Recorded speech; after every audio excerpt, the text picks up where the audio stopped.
Hi friends, I have just finished my workout, so excuse me if I'm a little disheveled and sweaty looking.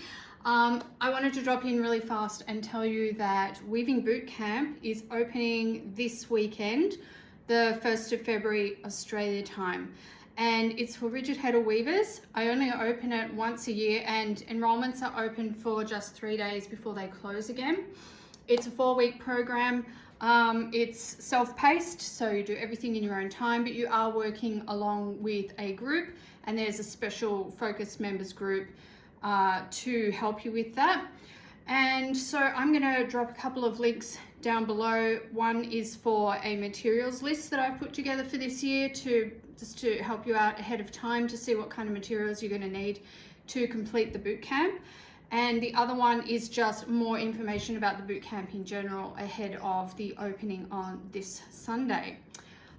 We weave a beautiful scarf in the class, and we usually have a lot of participants, and it's a really great thing either for absolute beginner rigid heddle weavers, or it doesn't really matter how long you've had your rigid heddle loom. If you feel like you're just not quite there with it, you're not comfortable with it, you're missing something, this is a perfect opportunity for you to really get going, get revved up, and work alongside a bunch of other weavers who are in the same place as you.